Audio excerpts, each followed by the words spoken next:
início eras a palavra, com Deus o Altíssimo,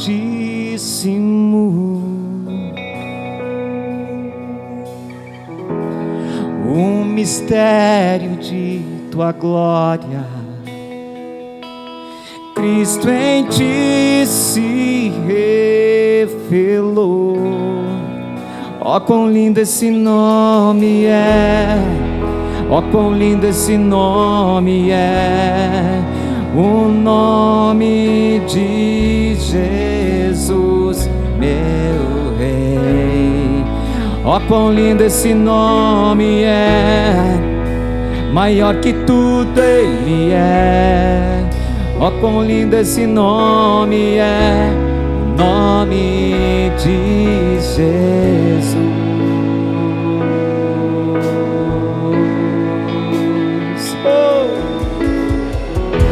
Deixou o céu para buscar-nos, veio pra nos resgatar. Oh, amor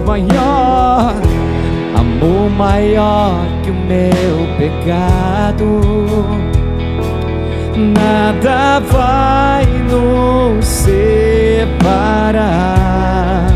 Ó, quão maravilhoso é, ó, quão maravilhoso é o nome de Jesus, meu Rei. Ó, quão maravilhoso é, maior que tudo ele é. Ó, quão maravilhoso é o nome de Jesus. Ó, quão maravilhoso é o nome de Jesus. A morte venceste, o véu tu rompeste, a tumba vazia agora está.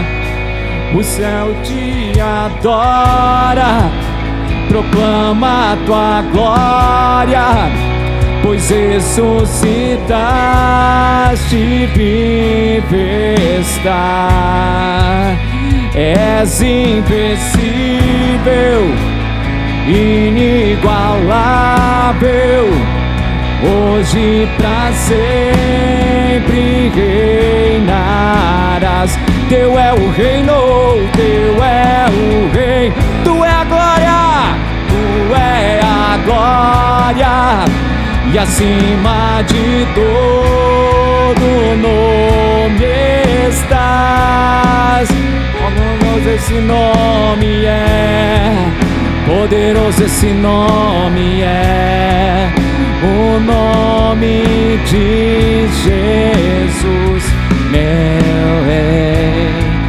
Poderoso esse nome é, mais forte que tudo é. Poderoso esse nome é, o nome de Jesus. És invencível, és invencível, inigualável, hoje pra sempre reinarás. Teu é o reino, tu é a glória, e acima de todo nome está. Mas esse nome é, poderoso esse nome é, o nome de Jesus, meu Rei. Poderoso esse nome é, mais forte que tudo é. Poderoso esse nome é, o nome de Jesus. Poderoso esse nome é, poderoso esse nome é, o nome de Jesus, meu Rei. poderoso esse nome é, mais forte que tudo é. Poderoso esse nome é, nome de Jesus. Poderoso esse nome é, nome de Jesus. Poderoso esse nome é, nome de Jesus.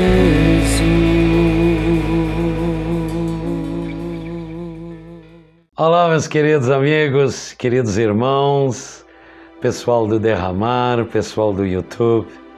É um privilégio estar novamente com vocês aqui. Conforme tínhamos inicialmente prometido, haveria um segundo tempo para a gente olhar de perto em relação à mensagem anterior que nós tivemos algum tempo atrás.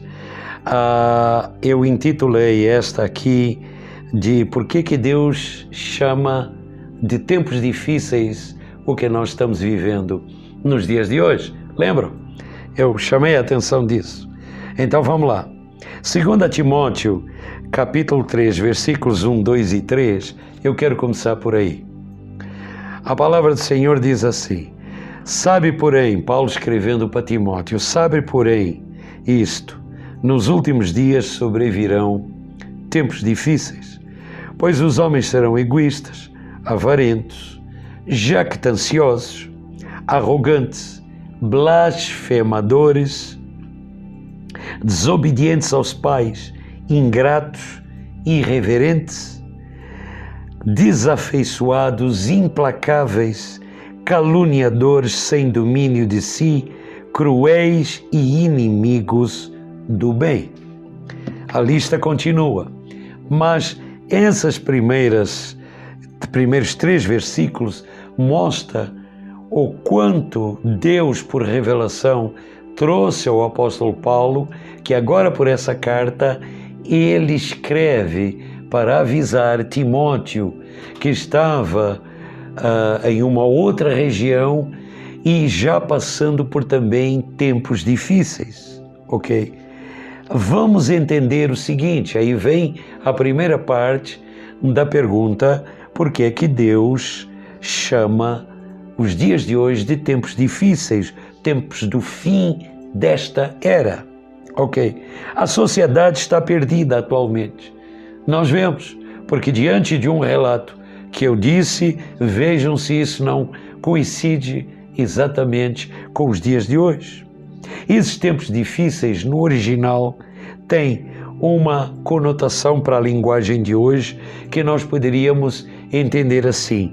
Esses tempos difíceis seriam como tempos ferozes, cruel, é um tempo cruel, é um tempo feroz, é um tempo ingovernável, é um tempo duro, é um tempo incontrolável, é um tempo perigoso, é um tempo imprevisível, é um tempo impiedoso.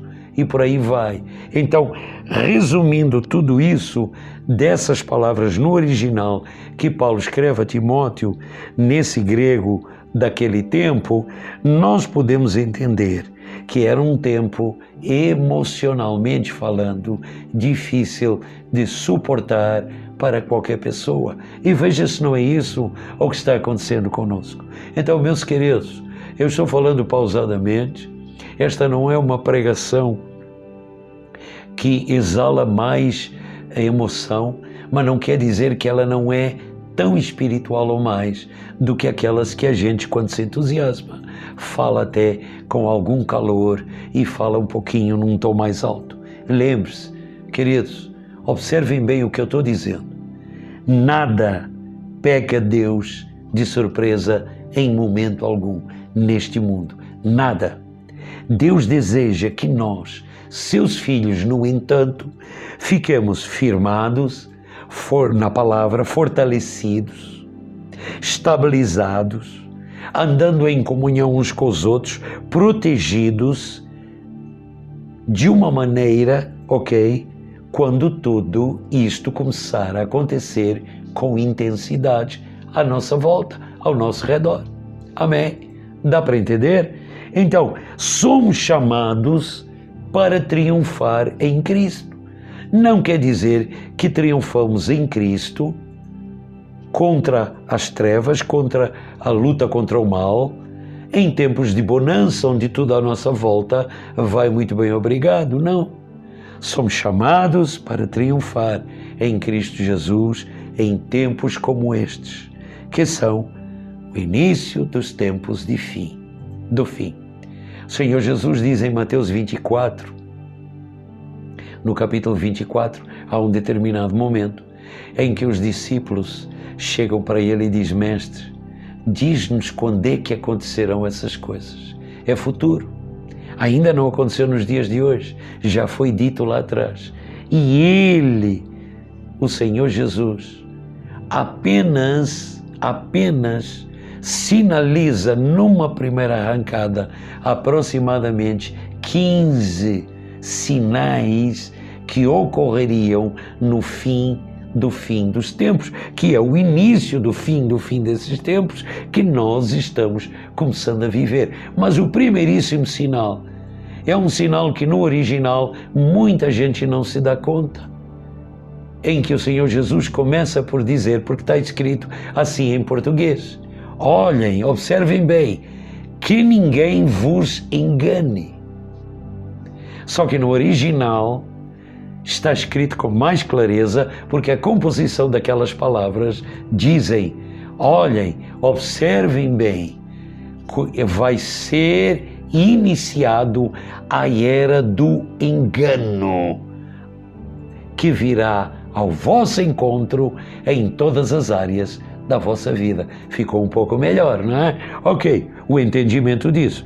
Então agora, quando nós somos chamados para triunfar em Cristo, 2 Coríntios capítulo 2, versículo 14, que diz: graças, porém, a Deus, que em Cristo sempre nos conduz em triunfo. O apóstolo Paulo aqui está dizendo para aquela igreja que estava também passando por tempos difíceis, que sempre seríamos conduzidos em qualquer pressão, por maior que ela possa ser, seríamos conduzidos em triunfo. E de que forma é que Paulo se referia, lendo o contexto naquela carta desse capítulo 2, 2 Coríntios, e também um pouco na carta de 1 Coríntios, dá para ver que haviam pressões externas que estavam pressionando as congregações dos coríntios.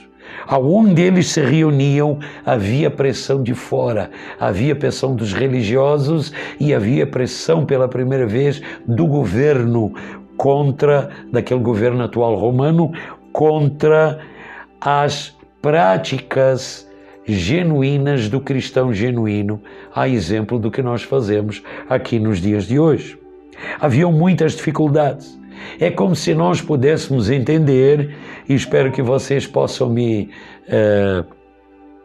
entender, que eu estou falando hoje numa linguagem de falar para pessoas que já são um pouco, se não já bastante conhecedoras daquilo que realmente é para se falar das coisas de Deus. Embora qualquer pessoa que esteja assistindo agora pela primeira vez possa também claramente fazer uma leitura e uma compreensão plena daquilo que eu estou falando. Como então agir mediante essas advertências que o Espírito Santo de Deus inspirou esses homens para escrever nessas cartas, a exemplo do apóstolo Paulo? O próprio Senhor Jesus disse, enquanto ele estava na terra, João capítulo 16, versículo 13, diz que Jesus disse que o Espírito Santo nos mostraria as coisas que estariam por vir. Amém? Ok. Então, como agir mediante a advertência do Espírito Santo para os dias de hoje? Eu tracei aqui assim algumas coisas, Então, existem dois primeiros aspectos. Como então agir? A minha primeiríssima resposta é: faça como Jesus fez. Ele usava a autoridade do seu nome e do nome de Deus contra os males, contra as trevas, e as pessoas eram curadas, saradas e libertas. Não é isso que Jesus fazia? Enquanto ele estava na terra, ele ensinava o reino dos céus. Portanto, a palavra de Deus, as leis de Deus. ele ensinava as Escrituras, ele curava e ele libertava quem era oprimido do diabo. Ok. Basicamente, faça como Jesus fazia, continue fazendo isso. O segundo lugar é entendermos que o poder de Deus vai fluir em nós e através de nós. É em nós e através de nós. Portanto, vem sobre nós e através do que está em nós passará para os outros. É isso que quer dizer realmente o fluir do poder de Deus através do Espírito Santo que vive em nós e opera sobre nós, ok? Então, agindo mediante essa advertência, diante desses dois aspectos, faça como Jesus fez e deixe o poder de Deus fluir sobre ti e em ti e através de ti para os outros. Vamos então partir agora para outro aspecto importantíssimo. Vejam bem, esta é uma dissertação que é importantíssimo nós conversarmos, andarmos uns com os outros, falando sempre que for possível, porque o que nos faz relembrar essas verdades fundamentais nos faz a gente manter. Lembra aquele muro que eu disse que precisávamos de construir? Quais eram os passos que tínhamos que fazer? Ou seja, faz com que a gente continue mantendo como um muro essa fé para evitar que pressões desnecessárias e sofrimento desnecessário venham até nós e, ao mesmo tempo, faça a gente se levantar e podermos ser as testemunhas de Cristo para quem nos assiste. Amém? Louvado seja o nome do Senhor. É hora de levantar e é hora de brilhar. Alguém pode perguntar, por que você diz isso com tanta firmeza? Eu digo isso com bastante firmeza porque eu sei que a Bíblia diz a meu respeito e a seu respeito, se você crê em Cristo. Não fomos nós que escolhemos a Ele. Pensamos que fomos nós que escolhemos, mas Ele nos escolheu primeiro. E Ele nos incentivou que depois da gente perceber que Ele nos deu vida eterna, perdão de pecados e salvação plena, Ele nos disse que era para permanecer na Sua palavra. Ou seja, continuar nos mantendo, agindo, pensando e fazendo o que a Sua palavra de Deus diz. Claro, em todas as áreas. Ok? João 15:7 diz, se permanecerdes em mim e minhas palavras permanecerem em vós, pedireis o que quiserdes e assim vos será feito. Então aí vai uma chave. Se você quer pedir algo para Deus e que isso possa ser resultado, permaneça na palavra. Porque se você não permanece na palavra, vai ficar meio vago aquilo que você vai pedir para Deus. E possivelmente Deus vai analisar que isso aí tem uma falha de fé. Permaneça nas suas palavras e Ele permanecerá em vocês. E você não apenas pedirá, você determinará para a circunstância ruim sair da frente. Amém? Está comigo? É a hora de levantar e brilhar. Queridos, não se envergonhem do Evangelho. Nos dias de hoje, tem muita gente por aí se acobertando e dizendo, não, eu frequento igreja e tal, mas isto e aquilo, querendo se esquivar. Não, em frente de peito aberto. Eu sou um crente em Deus, eu leio a palavra de Deus e eu creio no poder que a palavra de Deus, portanto, do Espírito Santo. Eu creio em Deus Pai, Filho e Espírito Santo para a salvação da minha vida.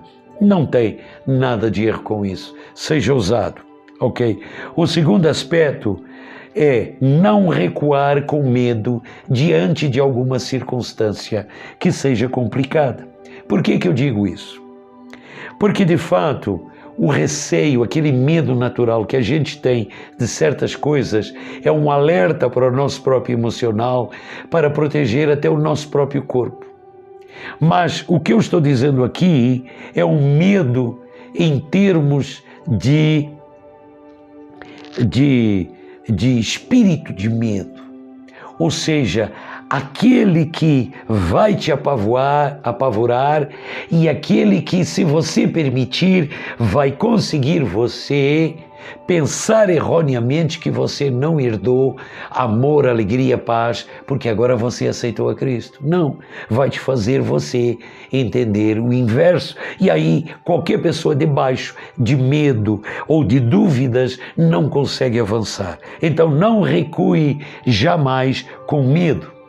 O apóstolo Paulo escreve para Timóteo numa segunda carta, ele já estava preso na sua prisão final, aonde ele foi sentenciado à morte, tá? E ele escreve para Timóteo e diz assim, no capítulo 1 do versículo 7, porque Deus, ó Timóteo, não te deu um espírito de medo ou de covardia, mas de poder, amor e mente sã. Ok? Então isso quer dizer o quê? Isso quer dizer que na realidade você não deve recuar com medo, pôr a sua fé em ação. Você precisa decidir usar esta palavra como sendo uma palavra de fé, que quando ela é falada, a fé do tipo de Deus começa a se mexer, porque você falou ela com fé. Por isso que ele escreve em uma outra ocasião na carta aos Coríntios, criei, por isso falei. Cremos nós, portanto, assim falamos. O quê? A palavra da fé que nós pregamos. Ok? E é isso que nós estamos fazendo agora.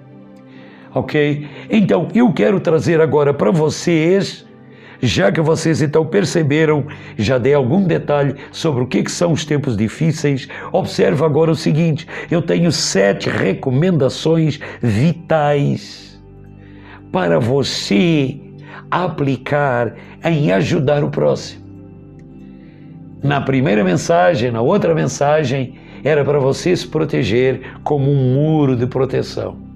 Nesta agora é quais são os pontos vitais que você precisa de fazer e ter sucesso para ajudar o próximo. São recomendações que, de tão simples que são, a maioria das pessoas não pensa ao longo dessas linhas. Eu mesmo levei algum tempo para pensar de tão simples que elas são. A primeira delas, tire o foco de si mesmo. Primeira recomendação para você ajudar os outros com eficácia. Tire o foco de si mesmo. Por que é que eu estou dizendo isso? Porque há uma tendência natural e humana da gente querer sempre se exaltar. Olha quanto eu sei fazer isto e aquilo e tal. Tira o foco disso totalmente. Se concentre no próximo. Filipenses capítulo 2, versículo 4 diz assim, não tenha cada um em vista o que é propriamente seu. Você está vendo o que eu estou lendo? Senão também cada qual o que é dos outros. Vou ler de novo. Não tenha cada um em vista o que é propriamente seu, senão também cada qual o que é dos outros.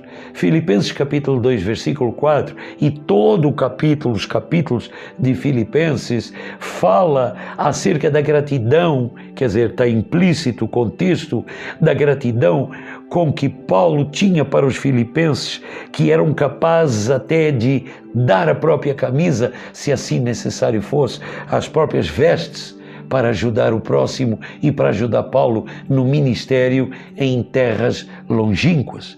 E ele os elogia por causa disso, mas ele não deixa de os aconselhar desta forma. Essa primeira recomendação, tirar o foco de si mesmo, tem a ver também, toda a moeda tem dois lados. O outro lado dessa moeda é uma rendição que você mesmo precisa ter para com o Espírito Santo. O que é rendermos ao Espírito Santo? É entregarmos tudo aquilo que a gente sabe fazer, é entregarmos tudo aquilo que nós achamos que somos, é entregarmos para o Senhor o nosso caráter, é nos rendermos espírito, alma e corpo totalmente ao Senhor, ao Espírito Santo e dizer, não, Senhor, você é líder, você é meu rei, você é meu Senhor, e Senhor, você é como o meu grande auxiliador e ensinador agora neste momento. O que você fizer, Senhor, o que você fizer e disser que é para eu fazer em conjunto consigo, eu vou fazer para ajudar o próximo? Irmãos, rendição ao Espírito Santo de Deus é algo que temos que praticar diariamente para o resto da vida. Louvado seja o nome do Senhor. Ajudar as pessoas é uma coisa de uma maneira natural. Ajudar as pessoas à luz da palavra de Deus, com possíveis soluções para os problemas que ela nos vem dizer, é outra totalmente diferente. Esta tarde eu tive... recentemente, estou misturando, como esta tarde também tinha alguém me pedindo ajuda, mas recentemente eu tive alguém que veio a mim desesperado, uma senhora, porque tem uma situação realmente de relacionamento familiar muito complicada para resolver. E eu fui dizendo algumas coisas, até que chegou um determinado momento, ela disse: pastor, obrigado, muito obrigado pelas suas palavras, eu compreendo, eu já estou nesse nível de compreensão, me dê o algo mais, para eu poder agora me animar novamente. E o Espírito do Senhor me inspirou a falar e a dizer para ela: abra a sua Bíblia em Romanos capítulo 8, versículo 32, porque essa pessoa estava dizendo: eu não sei se eu vou aguentar esse processo até o fim. E eu disse: aguenta sim, vai aguentar, mas como é que o senhor sabe? Romanos 8, 32, o que é que diz lá? Ora, aquele Deus que nem a seu próprio Filho poupou, antes o entregou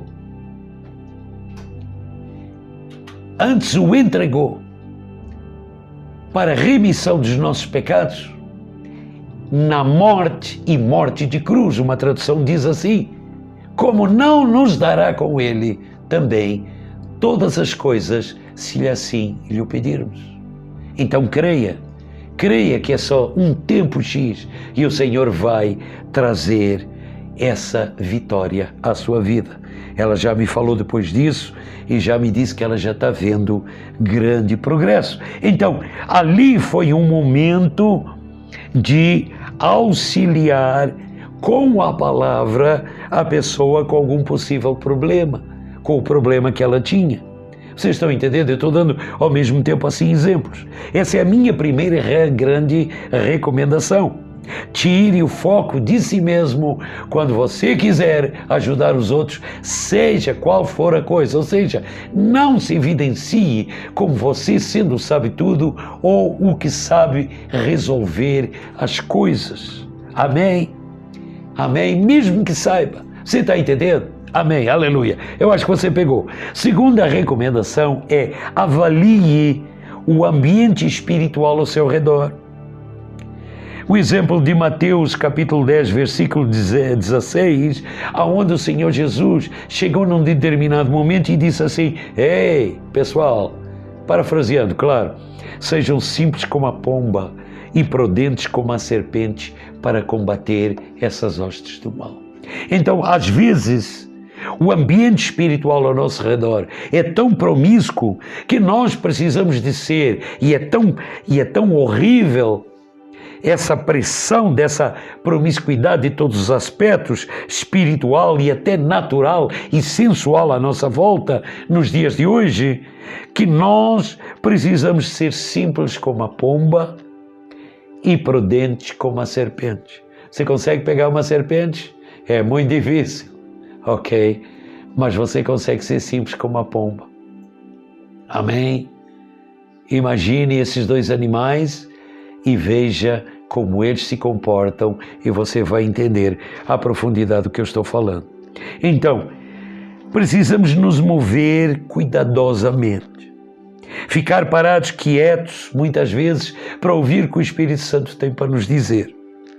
Há um tempo atrás, o Senhor me levou a chegar na casa dos queridos irmãos da nossa equipe e eu alertei e eu disse: olha, o Espírito está-me falando uma palavra só, armadilha.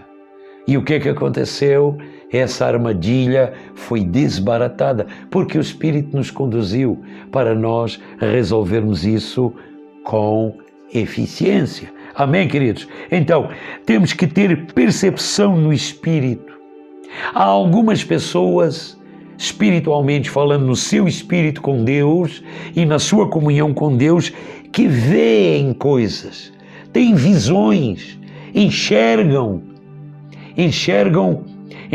coisas, veem as coisas no âmbito espiritual. E há outras que não veem. Ok, então os que veem também podem ter sonhos, podem ter visões abertas, mas há pessoas que não veem, mas que ouvem e percebem, espiritualmente falando, isso. Eu sou uma delas. Ouço mais e percebo do que eu vejo, ou vejo coisas. Amém? Mas em todos nós, seja vendo ou ouvindo, percebemos que o Espírito Santo está do nosso lado e quer nos levar adiante para o melhor que Ele tem para a gente saber avaliar o ambiente espiritual ao nosso redor, para podermos agir e podermos ajudar o próximo da maneira certa. Não avaliou o ambiente espiritual, eu sempre brinco, ajuda que não é entendida como ajuda, não é ajuda nenhuma. E a gente faz isso de todo o coração, mas a pessoa, ou as pessoas, ou os grupos não estavam entendendo que era uma ajuda. Amém? Então vamos lá, sejamos sensíveis ao Espírito para agir na hora certa. Amém? Essa é a minha segunda recomendação. Vamos à terceira recomendação. Livre-se dos julgamentos. Livres de julgamentos. Amém. Vamos lá. Em outras palavras, saia das atitudes julgadoras, saia de atitudes acusadoras, saia de atitudes negativas, saia de atitudes implicantes, saia de atitudes que vão condenar, atitudes condenadoras para com o próximo. Se você mantiver essa atitude, você não vai ajudar o próximo, você vai apenas censurar. É verdade, possivelmente, a maneira como você vai julgar, mas eu digo, livre-se dos julgamentos que têm essas características de serem acusadoras, negativas, implicantes, condenadoras, ok? E passe a ser uma pessoa que avalia cada situação e enxerga prós e contras. Amém? Enxerga as possibilidades. O Senhor Jesus teve claramente esse exemplo. Não temos tempo de explicar aqui. João capítulo 8, versículos 3 ao 11, quiseram trazer uma armadilha para Jesus e trouxeram a ele, deixa ver se esse homem é realmente o Filho de Deus e se ele sabe a lei de Deus, porque a lei de Deus dada a Moisés diz que se uma mulher for encontrada em adultério, deve ser apedrejada à morte. Jesus baixou os olhos, essa mulher foi jogada aos pés dele, e ele escreveu algumas coisas, ganhando tempo, possivelmente, aguardando que o Espírito Santo pudesse o orientar em cima do que ele ia dizer. E de repente ele levantou os olhos e ele disse: se algum de vós não tem alguma coisa que vos acuse, que vocês tenham feito errado, seja o primeiro a jogar essa pedra. Vão lá, joguem essa pedra. E um por um eles começaram a pensar e começaram a jogar as pedras no chão e foram embora. E quando ele finalmente ficou a sós com aquela mulher, ele faz a pergunta-chave: filha, aonde é que estão os teus acusadores? Ou seja, aonde estão os teus julgadores? Aonde estão aqueles que te acusam? Aqueles que são implicantes, que querem te condenar, onde é que eles estão? Senhor, nenhum deles está aqui mais. E ele disse: se eles não estão aqui é porque eles não estão te condenando mais. Eu também não te condeno. Vai e não peques mais. Louvado seja o nome do Senhor Jesus. Essa é a terceira recomendação que nós precisamos sempre ter em mente para poder ajudar o próximo, seja qual for a necessidade que ele possa ter ao longo desses tempos difíceis. Qual é a quarta recomendação? A quarta recomendação é nós nos lembrarmos que todos, Por mais difícil que seja dizer isso, todos precisam de encorajamento um tempo ou outro. Eu mesmo, quantas vezes precisei do encorajamento da minha equipe e do pessoal que está no nosso ministério e que tem ficado também nas igrejas que eu já pastoreei. Romanos 14:19 diz que nós devemos achar modos, ou seja, maneiras da gente poder edificar as outras pessoas. Estar prontos para receber o plano do Senhor tem a ver com os modos com que a gente também quer edificar o próximo, com que a gente quer ajudar o próximo. Como é que o Senhor vai te dar um plano se você não tem no teu coração uma maneira de querer ajudar o próximo? Oh, brata sharikad. Aleluia, aleluia, aleluia. Aleluia, louvado seja o nome do Senhor. Prontos para receber o plano do Senhor, sabermos ouvir o Espírito Santo nos orientando é outra realmente grande promessa. Amém? Então essa é a quarta recomendação. Você está pronto? Tem a quinta, a sexta e a sétima. Vamos lá. Qual é a quinta recomendação? Rendermos-nos aos dons do Espírito Santo. Romanos 12, versículos 6 a 8 e 1 Coríntios 12, versículos 4 a 11 nos fala dos 9 dons do Espírito Santo que Ele concede a todos para operarmos na autoridade do poder de Deus aqui na terra para com o próximo. 3 dons que dizem algo, 3 dons que fazem algo e 3 dons que revelam algo. 3 dons que vão fazer algo como curar, libertar, sarar. 3 dons e sarar e livrar a pessoa das enfermidades e doenças.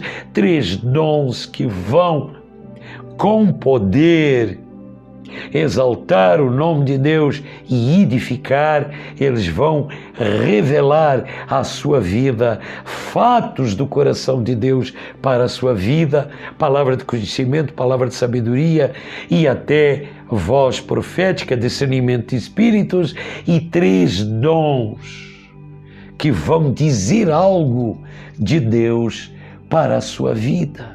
Louvado seja o nome do Senhor. Amém? Esses 9 dons precisam de ser levados adiante e entendidos em primeira mão, que nós os recebemos para abençoar o próximo. Então, esses dons são sempre para ajudar os outros. E é por isso que a primeira carta de Pedro, no capítulo 4, versículo 10, diz assim, a última parte: e cada um de vós ande conforme o dom que recebeu para ajudar os outros. Estou parafraseando essa última parte, está de uma outra maneira num português mais clássico. Ok, louvado seja o nome do Senhor. Então, renda-se aos dons do Espírito Santo. Saia dessa ideia de que os dons do Espírito não são para nós hoje. A Igreja de Atos dos Apóstolos agiu na total potência dos dons do Espírito e assim ela viveu aquele primeiro século cheio do Espírito Santo de Deus, operando nos dons para que outros pudessem ser abençoados. E graças à obediência dessa primeira igreja operando nos dons, que nós hoje, 2000 anos depois, aqueles que creem operam nos dons. Amém? Temos inúmeros testemunhos, já temos aqui no nosso canal alguma playlist sobre testemunhos de curas, aonde operamos nos dons. E o Senhor nos usou para abençoar o próximo. Amém, irmãos? Vamos continuar assim, meus queridos amigos. E eu recomendo enfaticamente também esta 6ª e 7ª recomendação. Qual é esta 6ª recomendação? Não permita que o medo paralise você. Além do medo fazer você recuar, vai muitas vezes paralisar você. Você está me ouvindo? ok? Pode paralisar qualquer cristão, por mais cheio do espírito que ele possa ser, se bater o espírito do medo, ok? Novamente cito 2 Timóteo capítulo 1, versículo 7, onde diz: Deus não te deu o espírito de medo, mas de poder, amor e moderação, ou mente sã. Ok? Então, ajude quem está por baixo, neste exato momento, com medo, amedrontado, achando que a vida terminou por ali. Valha-me Deus, o que vai acontecer agora mais? Não! Ajude essa pessoa a se levantar. Louvado seja o nome do Senhor Jesus. Citei já como testemunha em algumas mensagens que há praticamente 18 anos atrás, aproximadamente, salvo erro, se não me falha a memória, minha esposa momentaneamente entrou numa síndrome de pânico. E momentaneamente eu também fiquei com medo. E fomos para o psicólogo, para o psiquiatra, e andámos amedrontados durante um tempo, até que o Senhor me disse: não, Rui, vai lá e usa a minha autoridade e ora sobre a tua esposa. Impus as mãos sobre ela, abracei ela, mandei o espírito de pânico embora e praticamente no dia seguinte ela já estava curada. Até os dias de hoje. Amém? Relembrei isso a ela recentemente para animá-la. Louvado seja o nome do Senhor em cima de uma situação que ela momentaneamente precisa de enxergar e de relembrar esse maravilhoso momento na sua vida. Não permita que o medo o paralise e não fique naquela: o cara está por baixo, mereceu, é isso mesmo, papapi, papapá. Não! Ajude quem está por baixo a se levantar neste momento e em nome de Jesus, claro, consultando o Espírito Santo de Deus, Ele vai te dar a sabedoria certa para você agir nessa situação. Queridos, são 6 recomendações que eu trouxe até agora. Isso está ajudando vocês? Então, se nós perguntarmos por que Deus chama isto de tempos difíceis e por que Ele nos fez viver exatamente nesse tempo para nós fazermos isso que eu estou falando, nessas 6 recomendações. Ajudar o próximo. E a 7ª recomendação é lembrarmos-nos de que nós estamos sempre em missão. A palavra do Senhor diz em Mateus 28, e os sinais, quem crer e for batizado será salvo, e quem não crer será condenado, e os sinais seguirão adiante, e aí eu vos dou o ide, portanto, ensinando-os a guardar todas essas coisas que eu vos tenho dito. Isso começou há 2000 anos atrás, e não para por aqui. Eu e você que está me assistindo, temos que continuar fazendo isso. Você está sempre em missão. No Evangelho de Marcos, em Marcos 16, a palavra do Senhor diz claramente: estes sinais seguirão os que crerem em meu nome. Naquele ide, o Senhor especifica mais. Marcos pegou essa parte. Imporão as mãos sobre os enfermos e os sararão. Se beber alguma coisa mortífera, poderá até aparentemente parecer que vai fazer mal, mas não lhes fará mal. Falarão em novas línguas. Ressuscitarão os mortos até. É isso que o Senhor disse que era para nós fazermos, não no nosso poder, mas na autoridade do poder que está em nós, através do Espírito Santo de Deus. E a chave principal é sempre no nome de Jesus. Por amor e socorro à vida das pessoas, não nos esquecemos de que nós estamos sempre em missão. Amém? Concorde comigo com esta oração. Pai querido, na autoridade e no nome de Jesus, nós agora vimos com bastante reverência te pedir, Senhor, que nós possamos realmente ajudar quem precisa de ajuda, mas que estas recomendações sejam gravadas nas paredes do nosso coração, que a gente tire o foco de nós mesmos, que a gente avalie o ambiente espiritual ao nosso redor, que a gente se livre de julgamentos e atitudes julgadoras, acusadoras, negativas, implicantes e até condenadoras. Senhor, que todos possam entender que todos precisamos de encorajamento e por isso nós temos que ser assim uns com os outros. Senhor, ensina-nos, Pai, a rendermos aos dons do Espírito Santo. O Pai Celestial derrama sobre a minha vida para eu poder ajudar o próximo, os dons que Tu me queres dar. E, Senhor, não permite que o medo me possa paralisar em situação alguma. E, Senhor, que eu sempre me lembre, pela voz mansa do Teu Espírito Santo na minha vida, que eu estou sempre em missão até o dia em que me chamares para a glória. Assim eu oro no nome de Jesus. Vamos ficando por aqui e que Deus os abençoe grandemente. Até o nosso próximo tempo. Bye, bye.